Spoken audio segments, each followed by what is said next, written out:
Ito ang Broad Streamcast Communicators, ang naiiba at kakaibang plataforma sa digital broadcast. Mula Luzon, Visayas, Mindanao hanggang sa iba't ibang dako ng mundo. Broad Streamcast Communicators, ang sandigan ng sambayanan mula sa walang labis at walang kulang na pagbabalita, paglilingkod, maglalahad ng mga mapagbuong komentaryo at usaping pambayan para sa kapakanan ng karamihan. Broad Streamcast Communicators, tuwirang maglilingkod ngayon hanggang sa susunod na henerasyon.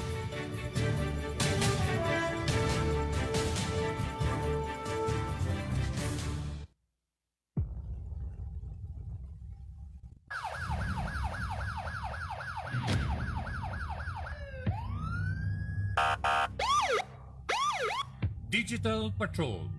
Ito ang palatuntunan magtutuo ng pansin sa mga pangyayari at kaganapan sa ating kapaligiran. Digital Patrol. Tatalakay sa mga usaping panlipunan, mga isyong naglalagablak. Digital Patrol. Magbibigay daan sa inyong mga saloobin at karaingan. Digital Patrol. At ngayon, narito ang inyong pinagpipitaganan sa daigdig ng broadcast. Mula noon hanggang sa ngayon, si Captain Sel Baisa.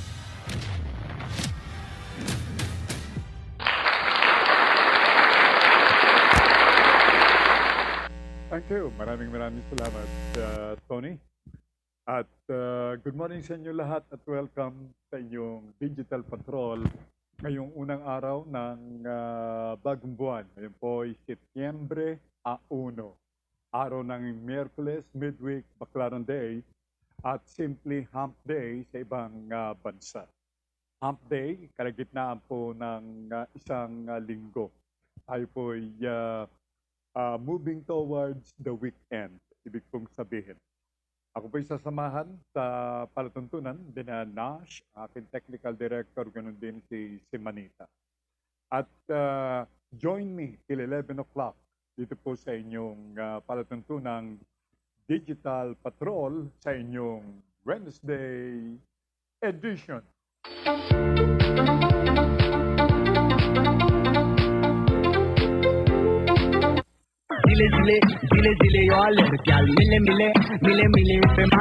Sa lahat ng ating mga makakasama, till 11 o'clock, ang ating mga OFWs, ganun din ang mga naninirahan nating mga kababayan na overseas. Join me, join the program.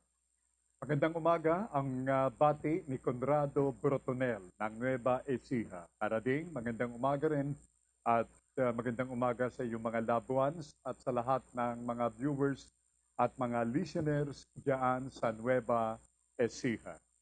Morning Manong ang bati ni Norma Uma Baisaswale. Good morning. Watching from Montreal, Canada. Hi to Ken Swale and children. And of course, to all the Montrealers watching and listening to the show. Partikular yung pong mga silent viewers at silent followers ng palatuntunan. Anytime tayo po kakawing ng palatuntunang Pinoy Hour based dyan sa Alberta, Canada. So, meaning, dalawa po ang channel, dalawa ang platform na mapapanood ito pong palatuntunang Digital Patrol. So, without much further ado, ngayong umagang ito, idaan natin sa himpapawid itong balitang panahon na magmumula sa Pag-asa Forecasting Center. Naroon si forecaster Joey Figuracion. Alamin natin ang kanyang pagbabalita. Good morning kay Carlos Bernardo. Ang bati niya, good afternoon kabayan. It looks like Carlos Bernardo is in far land. Pagkat hapon ang kanyang bati, meaning hapon sa kanyang kinaroroonan. Good morning, coming from the Philippines, Carlos. At good morning, Manong, and all your viewers. Stay safe kayong lahat. Pagbati naman ni LB Baisa Clemente, hello to gods and children. Narito si forecaster Joey Figuracion. Good morning, Joey. Magandang umaga at sa lahat ng ating mga taga-subaybay. Sa kasalukuyan, ICCC pa rin o Intertropical Convergence Zone ang apekto sa buong bansa. Ito ay maghahatid pa rin ng kalat-kalat na pag-ulan at yung mga pagkilat at pagkulog sa ilang bahagi ng ating bansa, particularly sa Metro Manila, Calabarzon, Mimaropa, Bicol Region, Western Visayas, Central Visayas at Aurora. Sana naman maging maganda o generally fair ang panahon sa narabing bahagi ng ating bansa. At may chance pa rin ng mga pulong-pulong pag-ulan o yung mga pamumulan thunderstorm bandang hapon o kaya malaking chance sa bandang hapon hanggang sa madaling araw. Ang ating agwatang temperatura sa Metro Manila ay mula 24 hanggang 32 degrees Celsius. Para sa agad informasyon, puntahan kami sa aming website sa baongnagpag-asa.dust.gov.ph. Yan ang litas mula rito sa Weather Forecasting Center ng Pag-asa, Joey Figuracion. Maraming salamat. Maraming salamat, Joey. Yan po ang kanyang balitang panahon. Intertropical Convergence Zone, ICTZ. In short, ang weather condition na mararamdaman dito sa susunod na 24 na oras base sa pagbabalita ni Joey Figuracion. For the next 24 hours, yan po ang ating panahon na mararanasan. Carlos Bernardo is watching from Hawaii. At sa ngayon kay Carlos, Hawaii time, Tuesday afternoon dito. Aloha mga kabayan. Aloha, aloha, aloha. Carlos Bernardo watching from Hawaii. Now, atin namang ibalita sa inyo. Let's pass the word around with regards dito sa COVID update. As of yesterday, sangayon sa DOH, good morning, Sel Baisa again, and good here in Sipokot. It's not good, sabi niya pala. I missed the word not. Again, not good here in Sipokot due to the bad weather. Masama po ang panahon diyan sa Sipokot, sa Camarines Sur. Sa ngayon, sa ating cousin na si Mirna Alcid Sequejor. Good morning to Ed and to your children. Cousin Mirna. COVID update, as of yesterday, ang mga bagong kaso na naitala dito sa ating bansa ay umabot sa 13,827 cases. Yan po ay as of yesterday. At ito'y nagdala sa total na bilang na 1,989,857 cases since the time nag-umpisa itong COVID-19. Ang mga gumaling, on the other hand, ay umabot naman sa 16,759 cases, bringing to 1,810,847 ang total na bilang ng mga gumaling, mga nakapag-recover since the time na nag-umpisa ang COVID-19 sa Pilipinas. Ang mga namatay kahapon, batay sa tally ng DOH, ay 118, bringing to 33,448 cases itong mga namatay nating mga kababayan since the time na ating naranasan at patuloy pa rin nararanasan itong pandemya. At ang mga active case, mga kaso ng ating mga kababayang may karamdaman pa ng COVID-19 sa Pilipinas ay 145,562 active cases. Yan po yung pinaka-latest na COVID update sa Pilipinas. Now, in relation to this, ayon kay Manila Yorme Isko Moreno, Delta variant ang sanhi ng pagkaka-infect sa sakit na COVID-19 ng kanyang Vice Mayor na si Hani Lacuna Pangan. At although, as of the latest report, okay na raw sila pareho. At sila'y nakabalik na sa kanilang mga tanggapan sa Manila City Hall. Thank you so much yan sa impormasyong yan. Yorme Moreno.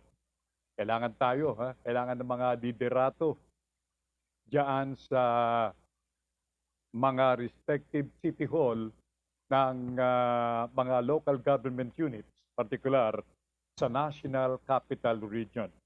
Good morning kay Presi Estrada, watching from Dallas, Texas, USA. Good morning, Presi. Precious and Cipre. Yan. At good morning likewise to your husband, Harry, and to your children. Pawang mga taga-subaybay ng palutuntunan. More on COVID-19 dito sa Pilipinas. Alam niyo po ba na as of today, 533 mga kabahayan o 533 houses sa lungsod ng Pasay ang ngayon ay nasa ilalim nitong granular lockdown. At ito ay dahilan sa patuloy na pag-i-infect nitong COVID-19 diyan sa Pasay City. Granular lockdown. At siyempre pa, wala pong labasan ng bahay, walang magtutungo sa mga pamilihan, bawal in short. The house must be closed. At ang ayuda, mga groceries at pagkain ay gagawin ng Pasay City Hall. Thank you so much kay Mayora Emmy Calixto ng Pasay City. Samantala, sangayon po sa WHO, itong World Health Organization, itong Delta variant, ang ngayon ay siyang spreader ng COVID-19 sa mga community o mga komunidad. At the latest word we got, meron na pong mahigit sa 1,000 kaso ng Delta variant dito sa ating bansa. At mayroong pahayag, incidentally, si Doktora Nina Gloriani. Si Doktora Gloriani ay siyang vaccine expert mula naman sa DOST o Department of Science and Technology. At marapat na ating marinig itong magiging pahayag ni Doktora Gloriani sapagkat ito po'y may kinalaman dito sa highly transmissible na Delta variant. Narito si Doktora Gloriani. Yan, in 6 days, 7 days, doon ka palang magpa-positive. Itong sa Delta ngayon, 3 to 4 days pa lang, positive ka na pag tinest ka. Mabilis siya, mabilis at maraming virus. More than 1,300 times na dami yung virus na nasa ilong o nasa bibig ng isang may Delta kumpara doon sa hindi Delta. Okay, ganun po. Ganon kagrabe itong karamdamang ito as described for us ng isa pong health expert, isang vaccine expert ng DOST, walang iba kundi si Doktora Gloriani. Maraming salamat po, Doktora. So take all necessary precautions, ating mga kababayan. Samantala, alam niyo po ba na nagpositibo rin, the latest na government official na nagpositibo ay yung pong alkalde sa lalawigan ng Quezon, walang iba kundi si Mayor Nat Florido. Siya po'y nagpositibo at ngayon ay nasa ilalim nitong quarantine o isolation paghihiwalay sa kanyang mga household members, sa mga kaibigan upang sa gayon ay hindi makapanghawa. Now, meantime, itong karamdamang itong COVID-19 ay dahilan naman ng pagkamatay. Namatay po dahilan sa COVID-19 ang dating Coast Guard Chief. Walang iba kundi si Admiral Ruben Lista. At si Admiral Lista ay kasalukuyang namumuno nitong PNOC, Philippine National Oil Company. Siya po ang Pangulo. At namatay din dahil dito sa COVID-19 ay ang komedyanteng si Mahal. Pumanaw na si Mahal na ang pangalan sa tunay na buhay ay Noemi Tresorero. Noemi Tresorero. Yan po ang latest at ang bagsik nitong COVID-19 na ngayon po ay patuloy na naghahasik ng kanyang ngalit dito po sa Pilipinas. At hindi lamang yan dito sa National Capital Region, kundi all around the country. Yung mga regions, lalawigan outside the National Capital Region. Nandyan po ang nararamdaman itong bagsik, itong COVID-19. Well, in Metro Manila area, isa sa ngayon ay kasalukuyang problema na hinahanapan ng kukulang solusyon ay itong mga health workers, itong mga frontliners. Na ayon po rito sa latest word we got, sila ngayon ay yung marami sa kanila ang nagkukumpul-kumpul na ngayon diyan sa may Rizal Avenue sa lungsod ng Maynila. At a safe distance from them ay mga pulis naman ng lungsod ng Maynila. Ang dahilan, ang kanilang gagawing kilos protesta sa harapan ng punong tanggapan ng DOH o Department of Health along Avenida Rizal. At itong mga health workers na ito, numbering to thousands, so nagsimulan silang mag-umpok-umpok dyan as early as 8 o'clock this morning, batay rito sa ulat na ating tinanggap. Ang MECQ Taytay Rizal is watching. A blessed day to all, coming from another sister, Elides Baisa. And good morning to our dear mother who just celebrated her 93rd birthday. Salamat po sa mga bumati, si Mrs. Regina Aviles Vida de Baisa. Good morning, Mother. And likewise to Tammy Juanillo. Good morning, Tammy. And likewise, good morning kay John and Techi Baredo and family. Likewise, watching from Taytay Rizal. Sa lahat ng mga watchers dyan sa Taytay, salamat, salamat, salamat. But do a share, sabi nga po, o do a favor para po sa palatuntunan. And, well, I said the word already, but just the same, let me reiterate. Share, share, share, and like the program. Maraming salamat po sa lahat ng ating mga sharer ng program na Digital Patrol.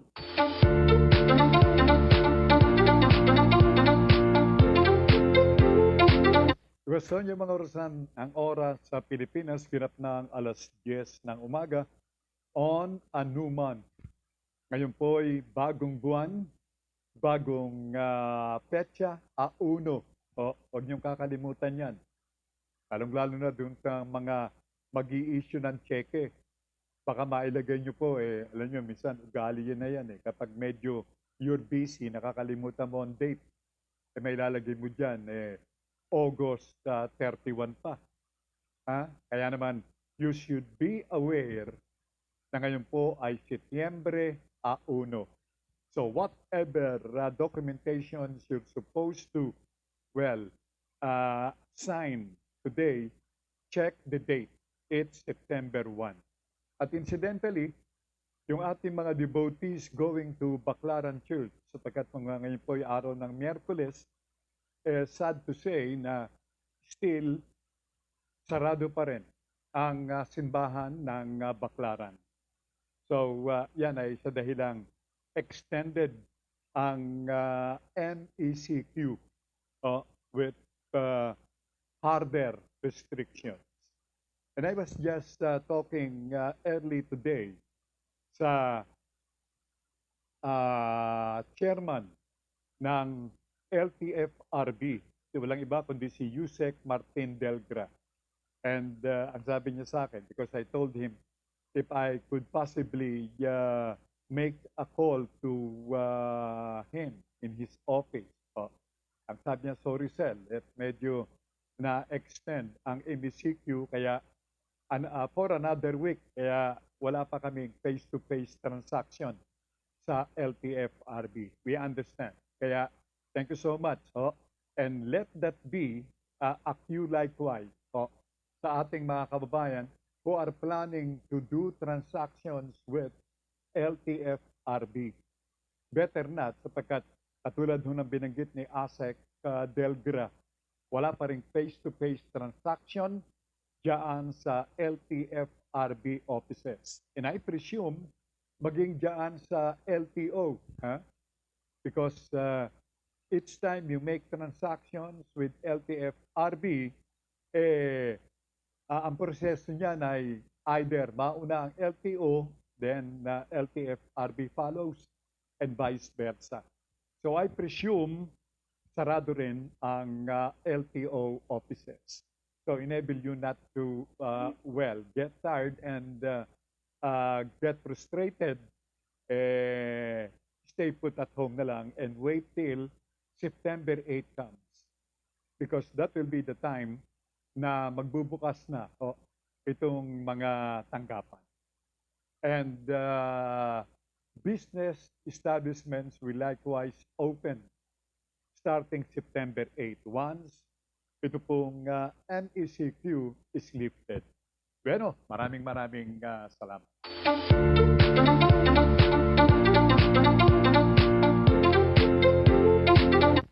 Alam nyo, sa Estados Unidos,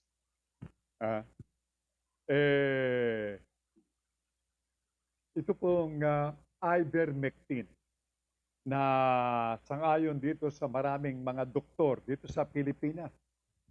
Hindi lamang mga doktor, kundi maging mga tagagawa ng batas. Si Congressman Defensor ng Quezon City, mga doctors, mga kilala kong mga abogado, si Attorney Kiel Fajardo ng Iloilo. Ilan lamang yan sa mga endorser nitong ivermectin. Sa Amerika, hindi sila naniniwala dito sa efficacy o bisa nitong ivermectin.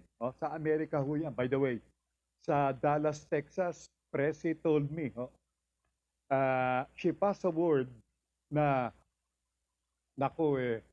nagkakaubusan na naman ng tissue paper. Diyan po sa Dallas, Texas, yung mga groceries. Diyan sa Dallas. Ganun, kapag tumataas ang kaso ng COVID-19, diyan sa Amerika, ang una atang nauubos. Nagkakaroon ng panic buying sa mga tissue paper. At ganun ang naging tip sa atin ni Presi Estrada. Nagtungo si Presi sa grocery para bumili ng tissue paper, naubusan. Kung malapit lang ang Pilipinas dito, saksakan ang dami Presi ng tissue paper. Now going back to what I'm saying, itong hinggil sa ivermectin, isang drug na isang gamot na, sangayon sa mga many Filipino doctors, many Filipino popular personalities ay nagkakaisa na mahusay na panlaban sa COVID-19. Alam niyo po ba na itong COVID-19 ay nire-rekomenda ng mga health experts ng bansang Japan? Oho, sa Japan, kanila nang piniprescribe ng mga doktor ang ivermectin bilang panlaban dito sa COVID-19. That's in Japan. Alam natin ang technology dyan sa Japan. Superb ang kanilang technology.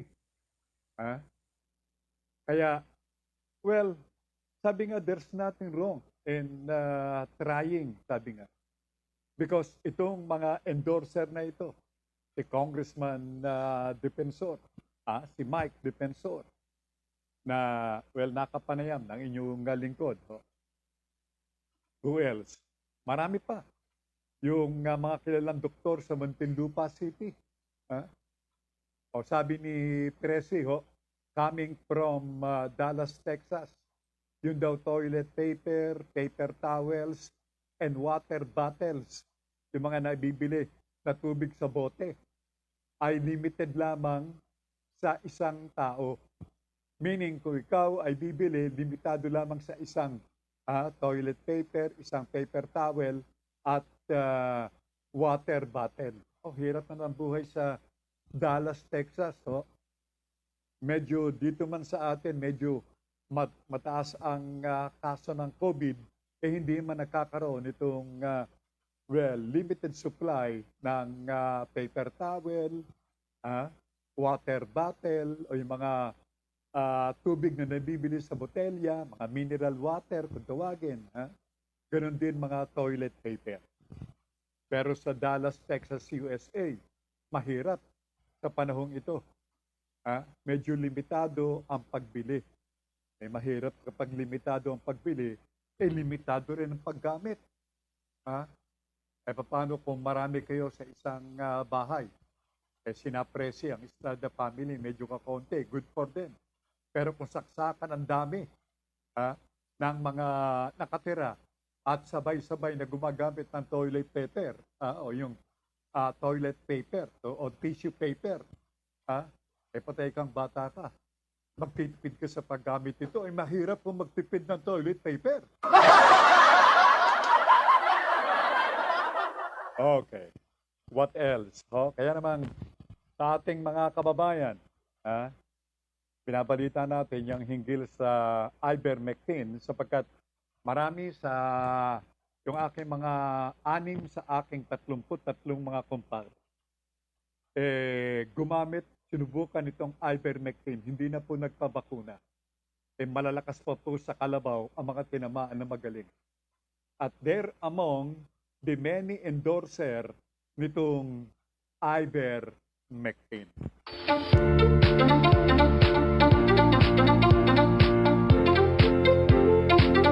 Okay. Sa iba pang mga pangyayari, ay balita natin itong ivermectin. Yung kaganapan naman, diyan sa National Kidney Center o National Kidney Institute, whatever, nagkakaubusan din itong drug. Hindi ito bakuna, kundi drug na kanilang nire-recommend, drug na kanilang piniprescribe sa kanilang mga COVID-19 patients. Itong Remdesivir. Remdesivir naman ito. At itong Toxylai-Cobab. Dalawang uri ng drug na kanilang piniprescribe sa kanilang mga pasyente. They're running short of these drugs already.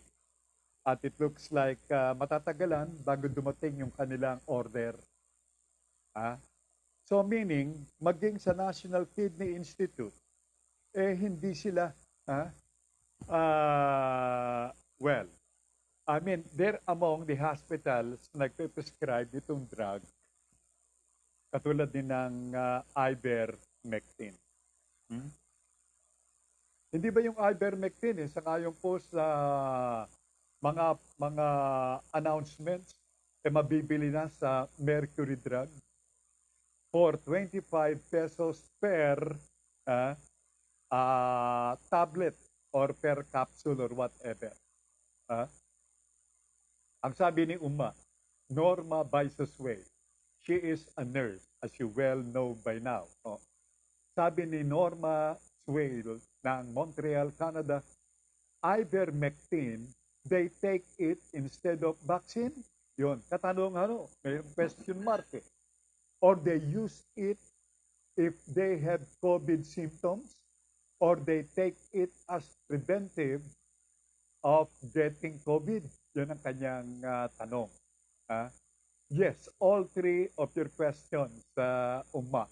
It goes and boils down to one. They are using ivermectin in behalf of vaccine. And according to reports, they found it to be effective. Itong si Congressman Defensor, talaga namang in high heavens na kanyang binanggit na ang bisa ng ivermectin talaga namang undisputed.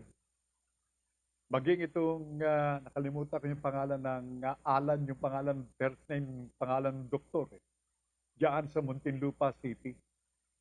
And he was among the many doctors na, well, nag-take nitong ivermectin. And he passed the word around. And the word came as a fire, para pong apoy na kumalat at marami po ang sumubok. And everyone, according to them, according to him, ay expressed their satisfaction on the efficacy itong ivermectin. I know for one, I have a good friend, a doctor himself, na nag-take nitong ivermectin. And, well, after finding the efficacy of the drug, kanya itong in-endorse sa kanyang family. And everything came very satisfying sa family. Meaning, naging maganda ang epekto, naging maganda ang resulta ng kanyang family while taking ivermectin. Okay, iba pa mga balita. By the way, check your timepieces. Ang oras sa Pilipinas, ginap ng 10:20 ng umaga. Alas 10:20 ng umaga. So, what else is new dito po sa COVID-19? Alam niyo, sinasagad ko na itong hinggil sa COVID-19 because in a little while, aking ibabalita rin sa inyo itong iba pa mga kaganapan dito sa bansang Pilipinas. Like itong girian. Nagigirian na po. Kaaga-aga pa lang ni yung panahon ng pagpa-file ng Certificate of Candidacy ay hindi pa dumarating, and yet damang-dama mo na itong election fever dito sa bansang Pilipinas. Abay, naggigirian na. Naggigirian na ang mga miyembro ng Senado at itong si Pangulong Digong. Nung araw, nung wala pa at hindi pa dumarating ang panahon ng halalan. Next year na po kasi ang halalan dito sa Pilipinas. Abay, wala kang marinig na bumabatikos laban dito kay Digong. Pero ngayon, nagkakalakas na ang loob. Talaga namang maririnig mo. May bumabanat na dyan, merong nagpaparating na ng kanilang patutsada dito kay Pangulong Digong and vice versa. Umaarangkada na rin si Mayor Digong laban dito sa mga ilang miyembro ng Senado. Katulad ni Blue Ribbon Committee Chair ng Senado na si Olongapo Senator Dick Gordon. Yan. Who else? Itong si Ping Lacson. Dating PNP Chief Ping Lacson. At si Amy Marcos. Medyo pinasadahan na rin. Itong si Mayor Digong. Ano nga ba? Teka muna ako, titignan ko muna yung aking madadagdag dito sa ating pinag-uusapan na COVID-19. Para namang kompleto ang Ricardo, sabi nga ho. Alright, what else? Alagay ko akin na pong yun. Wag nating pababayaan na makalusot ito. Yung mga ginang ng tahanan. Naku kung medyo yung ating mga motorista ay medyo nalungkot doon sa tinatawag na mga tip na muling pagtaas ng produkto ng langis. Itong mga ginang ng tahanan, medyo malungkot itong balitang inyong maririnig. Sapagkat nagdagdag presyo ang LPG. Yung pong LPG ay siyang modernong ginagamit sa pagluluto. Nawala na kasi yung ginagamit na kahoy sa pagluluto. Nawala yung kalan, na iwan yung mga oven, napalitan ito ng mga burner. Siyempre, kailangan ng LPG. Yun ang masakit pakinggan. Nagtaas na po ng nagkaroon ng dagdag presyo ng LPG simula po ngayong araw na ito. At ang dagdag ay 7 piso plus sa bawat 11 kilogramo ng LPG tank. Sakit ho yan. Alright. Anyway, para sa mga ginang ng tahanan yan, maswerte yung mga merong mga 2 tank na bumibili ng reserba. Medyo panalo sila ho dyan. Melito Rodelio Militante ng Calamba, Laguna says, ito na naman. Magbabrush off tayo nitong ating Spanish linggo. Ang sabi ni Melito, Buenos dias a todos, Dios. Bendicinos a todos y mantente a salvo siempre. Ayan. Iba talaga ang dating ni Melito. Ayan. Iba talaga yung araw-araw ay manok ang iyong kinakain. Ano, Melito? Thank you. Alam nyo, bilib tayo dyan kay Melito. Nag-aalaga ng manok at nag-aalaga, meron po siyang gulayan, walang problema. Tuwing gusto niyang magluto ng tinola o anumang luto sa manok, all he had to do is to bring out a head of a chicken sa kanyang kulungan na ginawa at kukuha, medyo tatalbos ng mga gulay sa kanyang gulayan, presto. Wala nang problema. Walang inilabas na pera sa kanyang bulsa, pero merong masarap na kakainin. Alright? Thank you so much, Melito, at welcome to the program. Now, what else? Okay. Now, mamaya, babalita ako sa inyo, ito pong pag-uumpisa ng pag-reopen, rather, nitong Philippine Basketball Association, isa pong national pastime ng mga Pilipino. Alam niyo, majority ng mga Pilipino ay mga basketball aficionados. Kapag medyo nanonood ka ng larong basketball, nakakalimutan mo na merong COVID-19. Hindi ho ba? Hindi ba, Melito? Ang sabi ni Melito, yan po ang epekto ng manok. Oh, okay. Maraming salamat, Melito. Palagay ko nga, I agree. Mamaya ho, alam nyo, aking nakapanayam exclusively. Ito po'y kahapon, ho. Si Commissioner Willie Marcial ng PBA. Nagkwentuhan ho kami dalawa.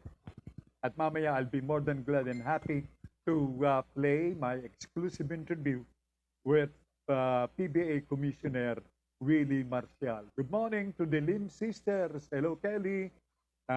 Bati ni Kelly. Good morning, Kuya Sel. Good morning likewise, Kelly. O, kamusta kayo dyan? Wala mo nang labasan ng bahay. Maging dyan sa Maynila. Medyo mahigpit sila dyan, I know. Okay? Ang sabi ni Melito Rodelio Militante, 17 pesos, hindi ho 7 pesos. I think I stand to be corrected. 17 pesos ang itinaas pala ng bawat 11 kilogram ng LPG tank. Kabibili lang daw ngayong umaga nitong si Melito Rodelio Militante. 17 pesos. Ay, malaking halaga na rin yun. Sa ganito pong panahon na everybody seems to be nagigipit.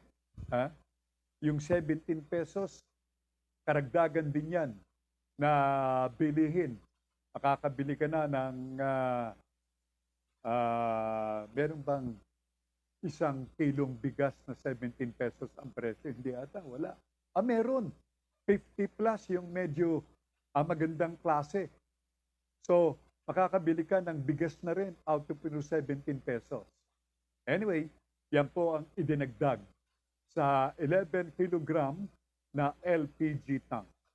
Sangayon po yan kay Melito Militante. Now, ano kaya kung ano unahin natin? Mamaya na siguro yung sports. No? Meantime, dakuan po natin itong girian ng mga senador at nitong si Mayor Digong. Talaga namang sa politika, wala talagang permanent friends. Ang permanente lamang ay yung interest. Permanent interest. Walang permanent friends. Maaaring ngayon, magkakaibigan kayo, pero pag ganitong malapit na ang halalan, banatan muna. Kapares ngayong yung banatan blues between Malacanang and Senate. Alam nyo, ang sabi mga gilo kong mga tagapakinig, tinanong nitong si Pangulong Digong, si Senador Ping Lacson. Alam niyo naman ang balita.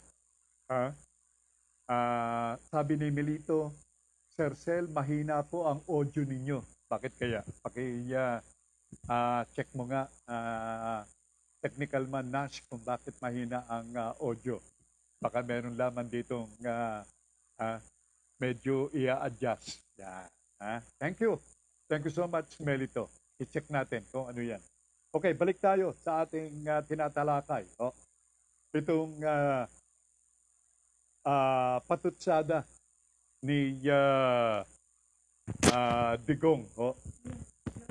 Okay, malayo na itong aking mic. Yan. Sandali po.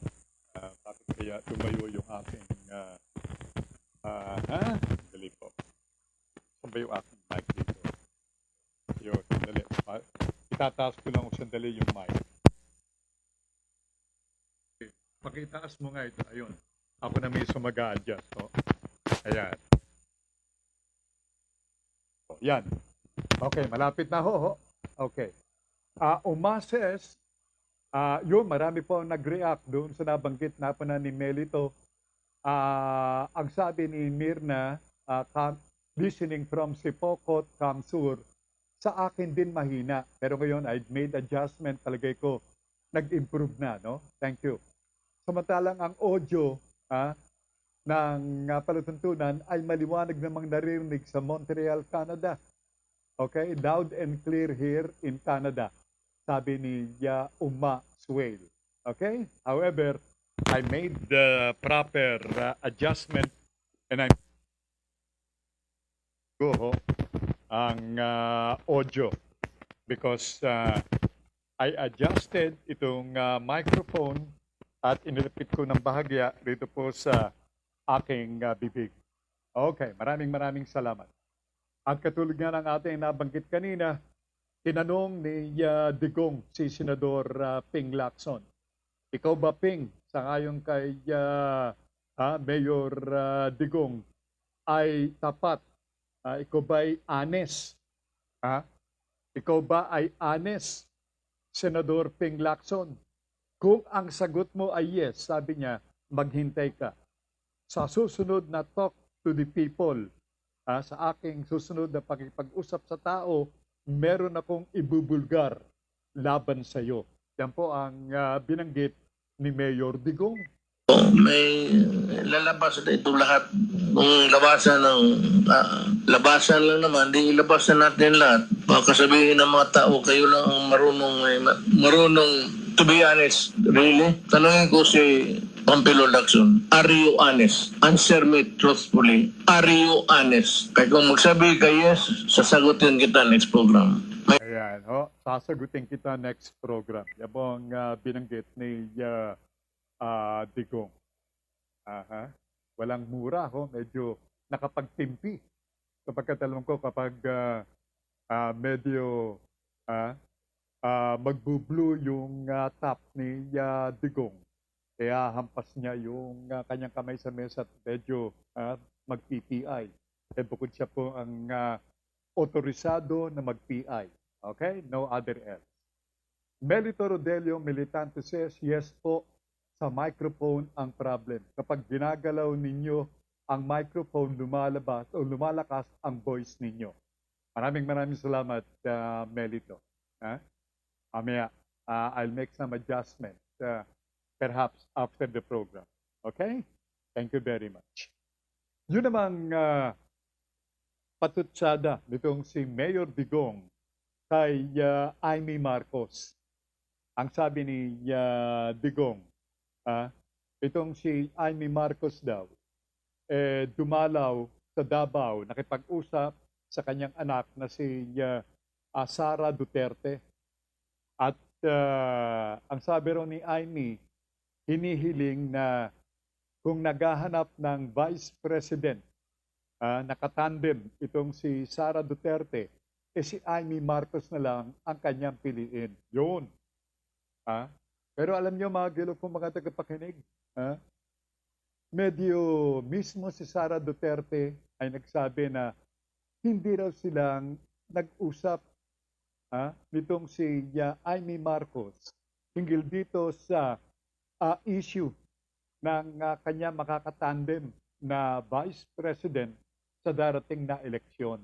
Yun naman, mismo pinasungalingan itong anak, itong presidential daughter, itong patutsada, itong ang kanyang ama, na walang iba kundi si Mayor Duterte. Digong. Ayan. Okay. Sa panig naman, itong si Senator Dick Gordon. Abay, binatikos naman itong si Digong, itong katabaan nitong si Dick Gordon. Sobra daw ang taba nitong si Dick Gordon. At, well, ewan ba kung ano papansin ni Pangulo. Ang reaksyon ni Senator Gordon, maski naman siya mataba, di hamak naman daw na mas maganda siyang lalaki kung kukumpara kay Digong.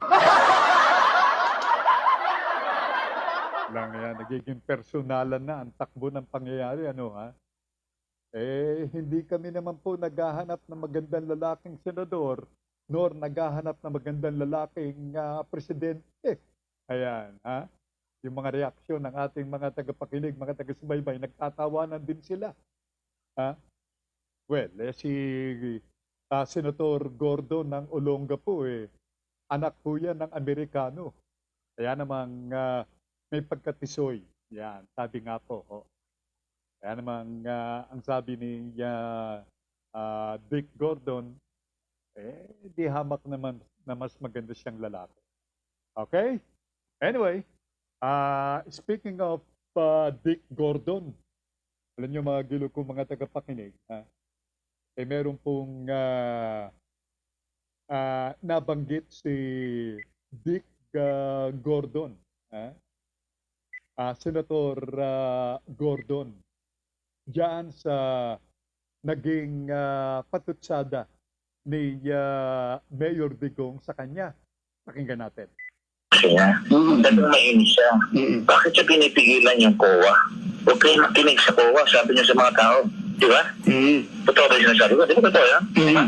Tapos sabi ko, bakit mo pinipigilan ang tao? Huwag makinig niya sa Senado, grandstanding yung mga yan. Ano ba yung tinatago niyo? Hindi ba dapat ang sabihin ng Pangulo, alam mo, ikaw Christopher Lau, nilagay kita dyan. Pagpaliwanag ka sa akin at bumalik ka doon at sabihin mo, makipag-cooperate kayo sa Senado. Yun, yun naman ang nabanggit ni Senator Gordon kung bakit umabot doon sa bakit binanggit nitong si Pangulong Digong na huwag maniwala sa COA. Yan. Bakit? Dahilan sa nag-grand standing lamang daw ang COA o itong Commission on Audit. Gayong everybody knows na ang COA ay watchdog ng isang Pangulo. Alam niyo, ngayon lang nangyari ito sa ating Republika na kung saan ay medyo question itong credibility ng Commission on Audit. Di ho ba? Ang sabi ni Mayor Digong, kapag siya ay nahalal bilang pangalawang Pangulo, anong itatawag ni Mayor Digong sa kanyang sarili kapag siya ay naging pangalawang Pangulo? Vice Mayor? Anyway. Yun. Yung hinggil sa COA. Ang sabi ho ni Mayor Digong, once na siya ay mahalal na pangalawang Pangulo, siya mismo ang mag-o-audit sa mga opisyalis ng pamahalaan. Siya na mismo, sabi niya. At ang question naman, ay pati raw sa kanyang sarili, siya na mag-o-audit. Ngayon hindi ho ba sa social media nag-viral yung naging kasagutan naman ni Vice President Robredo. Ang sabi ni Vice President Robredo, ngayon at ako ang pangalawang Pangulo. Sabi niya, maaari ba kitang i-audit? Yan ang sabi naman ni VP Robredo. Ay, nako. All in politics. Gilo kong mga tagapakinig. All because of politics. Bueno, iba pang mga pangyayari. Itong hinggil sa ngayon ay kilos protesta na ginaganap diyan po sa may DOH main offices sa gawin ng Santa Cruz o sa Avenida Rizal sa Santa Cruz, Maynila. Isa sa hinihiling ng mga nagpo-protesta ay yung resignation ni DOH Secretary Duque. Hinggil dito sa hindi pagbabayad on time at medyo kulang na hazard pay o itong tinatawag na special risk allowance para sa mga health workers. Mga nurses muna. Pero ang gusto ng mga nurses, lahat mabayaran. Sapagkat lahat, kung sila exposed, itong mga nurses sa karamdaman, lahat ng kanilang kasama ay exposed din. May katwiran, hindi ho ba? Ang sabi ni Melito Rodelio Militante, sa totoo lang po, totoo ang sinabi ni Senador Bongo. Si Gordon ang nag-iimbestiga, Blue Ribbon ang nag-iimbestiga, sila ang nagtatanong, sila din ang sumasagot sa tanong nila, at sila din ang naghuhusga sa iniimbestigahan nila. Yun.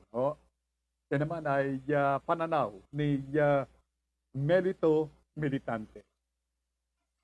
Now, hinggil dun sa ating pinag-uusapan, isa rin sa yung isa sa likuran itong mainit na pinag-uusapan sa Senado ay hinggil dito sa partisipasyon itong si Christopher Lau. Itong Christopher Lau, ito po isang Taiwanese na before ay undersecretary ng DBM. Siya itong namumuno sa procurement division ng DBM. Now, ang kini-question kasi dito ay yung bakit inilipat yung pondo ng DOH dito sa DBM, sa procurement division nitong Silao para ipambili ng PPE, pambili ng face mask at face shield na over and above doon sa suggested retail price. Nag-overprice ng napakalaki. Bilyon-bilyong piso itong pondo. At yung medyo sinisilip pa ay itong yung firm o yung kumpanya na pinagbilhan nitong PPE, pinagbilhan itong face mask at face shield, yung mga gamit panlaban ng COVID-19, ang kontrata ay ibinigay sa isang pharmaceutical firm o isang kumpanya. Ang pangalan ay Pharmally. Yun po ang pangalan ng kumpanya na ang kanilang kapital lamang humigit kumulang lamang dito sa hindi aabot ng 1 milyong piso. Yun po yung paid up capital nitong Pharmally. Pero bakit doon inaward ang kontrata? Yun ang inaalam at pilit na aalamin ng Senado. Gayong marami naman mga kumpanya na ang paid up capital ay bilyon-bilyon. Yun ang katanungan ngayon. Bakit naghahanap ng kasagutan ang Senado? Kaya namang pinatawag itong mga opisyales ng Pharmally, pero ang sabi nitong si Senate President Soto, Tito Soto, pinirmahan niya raw kagabi yung subpoena para doon sa pag-appear ng mga opisyales ng Pharmally, ganon din itong si Christopher Lau, na di umano ay aid nitong si Bongo. Ayan, Lau, Bongo, Lexi yung mga surnames. Yon. Okay. Pero malaki po ang mariin ang denial nitong si Bongo na kailanman ay hindi niya naging aid itong si Lau. Kasi naman, Senate is working on the ground na sino ang mag-uutos kay Lau para mapalipat yung pondo ng DOH nagkakahalaga ng something like 48 billion pesos sa procurement division na pinungunahan ni Lau. Kung ikaw ay USEC, hindi ganun. Hindi ho ba? Yan ang katanungan ngayon ng Senado. Sino ang nag-utos? Sino ang nag-utos kay Lau o sa DOH na i-transfer yung 48 billion pesos na gagamitin sa pambili nitong gagamitin panlaban sa COVID-19 na i-distribute sa mga public hospitals at maging sa mga tanggapan ng gobyerno. Yan ang katanungan ngayon. At yan ang pilit na hinahanapan ng katugunan. Now, what else? Okay. Si Bongo, pinagkalooban ng pagkakataon na makapagsalita. At dapat, sa kanya pong privileged speech, sinabi niya na dapat ay makulong ang sinuman na papatunayang nagkasala, lalo na sa tinatawag na graft and corruption. May lalabas na itong lahat ng labasan lang Sandali po. ito lahat. Hindi yun. Si Digong yun . Puntahan natin si Bongo sapagkat yun po ang aking ibinibida ho upang inyong marinig. Okay? Narito si Senador Bongo na nagsabing mahal na mahal niya ang Pangulong Digong at hindi niya iiwan si Digong. Narito si Senator Christopher Bongo. Past two Blue Ribbon Committee hearings that Attorney Lloyd Lau did not directly report to me, nor did he ever serve as my aide. In the course of my manifestation, I reiterated and reminded everyone of the policy of this administration, basta't napatunayan sangkot ka sa korupsyon. Kahit sino ka man, kahit saan ka man ang galing, dapat kang managot. Alright. Pero ang question, sangayon kay Sen Tito o Sen Soto, whatever. Problema sapagkat itong address nitong Farmally at maging yung address nitong si Christopher Lau ay medyo fictitious. Saan ngayon nila saan nila dadalhin yung subpoena kung medyo hindi totoo yung address nitong mga tinamaan na magaling, baka nag-uwi na sa Taipei yung mga yan. Pero mukha raw may mga problema rin sa bansa ang kanilang iniwan. Itong mga Taipei Chinese na ito. Yun ang katanungan. Paano nila mapepersang humarap sa pandinig ng Senado kung ang mga ito kung wala silang mga tunay na address. Sabi ni Melito Militante, opo ba, di po ba kapag po sa kampanyahan, sinasabi ng mga politiko na magkaisa ang bawat Pilipino, pero ang tanong ko, bakit sila kapag naihalal na sila mismong nasa poder ng kapangyarihan, walang pagkakaisa? Nagkakanya-kanya sila. Ay naku, all because of politics yan, Melito. Minsan talaga namang kapag natapos na ang halalan, yung pangako, nakalimutan Dati-rati kapag nung araw na wala pang pandemic, kamay dito, kamay doon. Sarap picture taking doon, picture taking dito, picture taking doon. Katabi si politiko, nakangiti. Pero pagkatapos ng halalan, subukan mong kamayan. Hindi ka papansinin.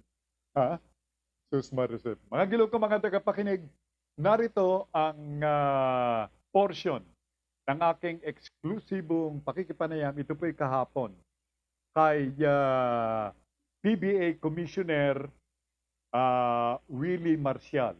At ngayon pong araw nito, reopening ng PBA at maganda sapagkat tatlong malalaking koponan ang maglalaban-laban dito sa reopening diyan sa Bacolor, Pampanga. Sa Bacolor, Pampanga, magsasigning kami mamaya ng MOA with the Mantong of Gabsu, pati sina Congressman Dong Gonzales at baka si Governor Pineda. So go na tayo tomorrow. I see. Commissioner, ano po ang dapat malaman ng ating mga listeners because tayo po ay nasa gitna pa rin ng pandemic, Commissioner Marcial, sir? Kasi pinagyan tayo ng IAT na mag-pro sa MGCQ o sa GCQ. Sa Batangas, so dapat tayo pero GCQ HR, so hindi tayo nakalaro doon. So, ang Pampanga MGCQ, pinayagan tayo ni Governor Pineda na maglaro doon. So, doon tayo. At buti naman pumayag din ang queue para maglaro sa kanila. I see. Will there be restrictions, sir, on the part ng mga players, Commissioner? Pakiulit. Will there be restrictions sa gitna nitong pandemya on the part ng mga players, Commissioner? Yun doon na pa rin. Hindi siya pala pwedeng lumabas ng hotels. Kahit iba't-iba yung hotels natin, suspension o fine sila pag nahulihan sila na lumabas. Two, dati 14 days ang testing namin ngayon, every 7 days, every Monday. The third one is RT-PCR yung every Monday. Tapos before their games, sa umaga, i-antigen sila. So yun ang mga parameters at mga natagdag na mga protocols. Very well. Yung po narinig si PBA Commissioner Willie Marcial. So he's inviting everybody to watch ito pong reopening ng PBA na gaganapin dyan sa Bacolor, Pampanga. Exclusive interview ng Digital Patrol kay Komisyonado Willie Marcial. Bueno, wala na po tayong sapat na oras. We have 3 minutes left. And I would want to make use of this occasion na kung saan banggitin na dun sa mga nag-iisip ng kanilang pananghalian, ang amin pong ang hiniling ng Digital Patrol ay yung buto-buto ng baboy, medyo sigang, at merong match na fried fish. Yan po ang pananghalian. Well, of course, kanya-kanyang panlasa. And I'm sure na marami sa ating mga kababayan ang merong kanya-kanyang masasarap na ihahandang pananghalian ngayong araw na ito. Sa totoo lang po, 84 po kaming magtutropa. Last Sunday, nag-meeting po kami online. Isa po sa mga napag-usapan namin ang tungkol sa mga politikong walang ginawa, kundi gumawa ng gumawa pero wala namang ginagawa. Okay. Bueno, ang agilo ko mga tagapakinig that from Melito Militante. And again, sabi nga po, everything has come to an end for the day. And God willing, join me na pagsama sarap doon po sa akin binanggit na ulam ng aking sister na si LB. Thank you so much, Myrna. Likewise. At una na po tayong sapat na oras. Everything has come to an end. So, hopefully, God willing, muli po tayong magkakasama-sama bukas. Join us. At God bless the Philippines coming from my sisters, both here and abroad. At of course, aming dear mother. Now, at this point, I'd like to say, take care of yourselves. Stay safe and healthy always. And Diyos ti Agnina. So, maraming salamat. Ako po si Sel Baisan. Nagsasabing, stay where you are sapagkat darating shortly. Inyo pong maririnig, mapapakinggan ang susunod na palatuntunang Ang Buhay Online sa pamamagitan ni Binibining JC Bautista. Thank you so much. Ang oras po'y ganap ng 11:00 ng umaga.